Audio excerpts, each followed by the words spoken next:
Jesters is a very mysterious character in Ciconia. Most of the time we can't even see her face. She works for the Three Kings. In fact, she seems central to their operations.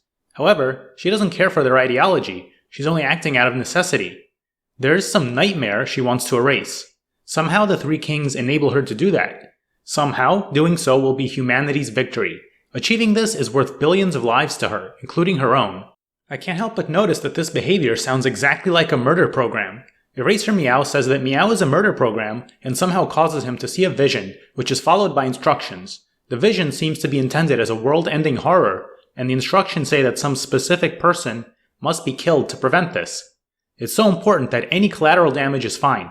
Anyone else can be killed too, if necessary. This is exactly how Jesters acts. She has some specific target she is obsessed with killing. It seems to be a gauntlet knight, in fact. She's willing to pay any price to kill this target, and she believes this will somehow entail a victory for all of humanity, even at the cost of most human lives. Curiously, she says this has been her purpose from birth. At least, for that particular body of hers. How can there be multiple murder programs floating around?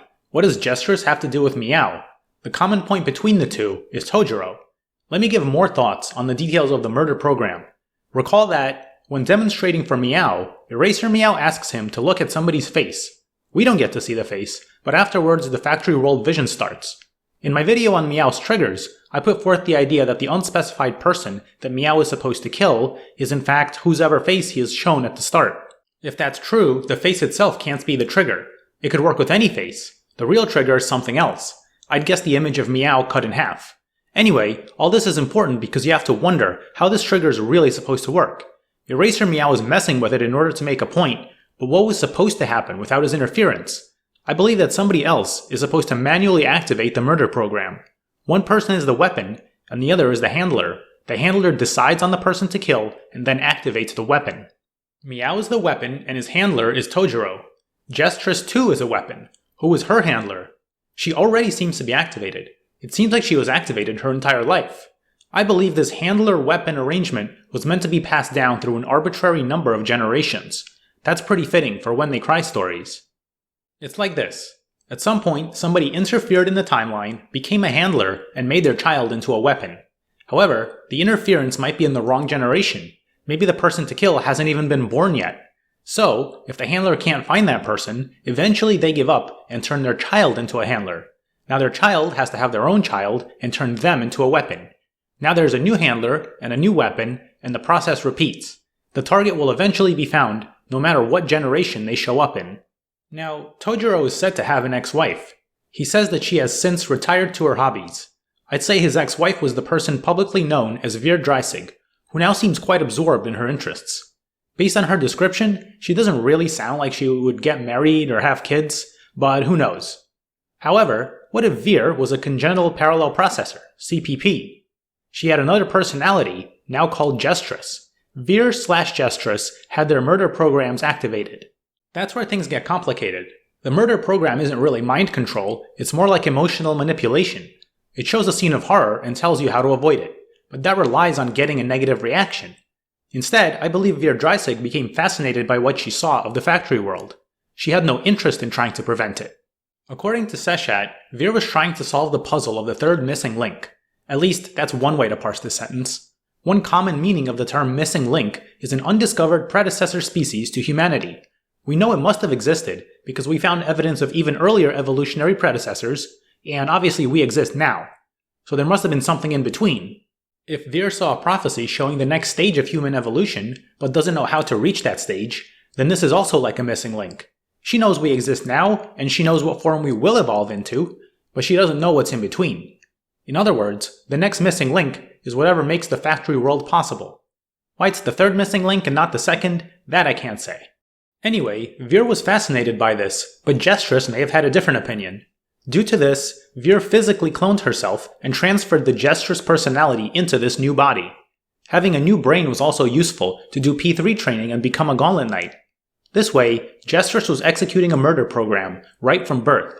That's how Veer and Jesters went their separate ways. Was Tojiro really in love with Veer? Or Jesters? Or the combination of the two? Or was he just using them? This is the kind of question we might never get a conclusive answer to. But in any case, it would make sense if they got divorced at that point. All this factory world and murder program stuff is very interesting though, and Tojiro was sure to make use of it. He voluntarily created a handler-weapon pair between himself and his child, Meow. He had Meow in order to use him as a powerful weapon. So who is Mom? I'm not sure. Mom is a person with a will distinct from Tojiro's own. It could even be Tojiro himself. The story repeatedly says there is technology for male pregnancy. It would help explain why Meow knows nothing about his mother, not even what she looks like. Tojiro re-establishes his relationship with Jesters over the course of Phase 1.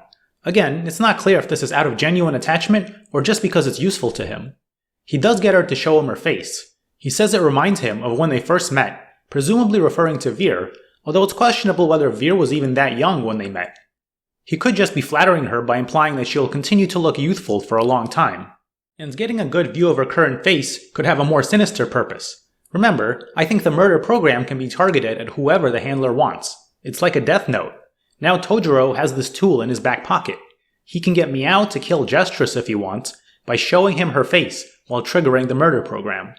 You might say, shouldn't he already have pictures of his own ex-wife? Well, again, I don't know if he knew her at that age. And besides, according to his character profile, his memory is filled with other pictures. Does Tojiro actually intend to kill Jesters? Is that the purpose of the Meow murder program? At the end, he's shown revealing something to Veer, seemingly under duress. It is somewhat hard to think of Tojiro being in genuine danger though. So does he prefer Veer to Jesters? Again, I don't know if an answer like this will be easily available. It's constantly ambiguous, just like we're not sure whether Tojiro is acting of his own volition in this scene.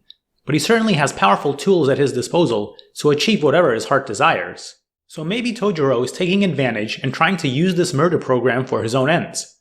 But what was it originally supposed to do? Can the factory world be stopped by killing one person? Who could that be? I think the original meaning has been lost over the generations. Again, appropriate for when they cry. I think the person originally marked for death was supposed to be the Big Brother. The narrator of the factory world vision is primarily concerned with the suffering of their big brother, who is hanging right in front of them. They're not trying to stop this whole event from happening, they just want their brother mercifully killed off before he has to experience any of this. Wouldn't that violate prophecy? Shouldn't that be impossible? Maybe, but I doubt this person cares. Maybe violating that prophecy will cause the scenario to loop over and over. They don't care, as long as their big brother doesn't suffer. But also, maybe it wouldn't contradict prophecy. After all, the people in the factory world don't even have any skin. It's not clear how the narrator can identify their brother at all. Maybe they can't be sure, and will believe whoever is in front of them is their brother, even if their brother has actually already died and isn't really there. Then prophecy has been tricked, but Big Brother has also been saved. Kind of. Those sure are some crazy ideas I've laid out. There's not a lot of evidence for many of them, but I think they do fit together pretty nicely. Even if you accept all that though, there's still plenty to wonder about. What do the three kings have to do with Jesters' goals? Is Veer really dead, or what is she up to? What happens with Meow's programming, especially given that Eraser Meow does interfere in this story? And how about that other relative of Tojiro's, little sister Meow? I had to make some big leaps to get even this far, which makes proceeding feel all the more risky. But I'll continue to consider all this in future videos.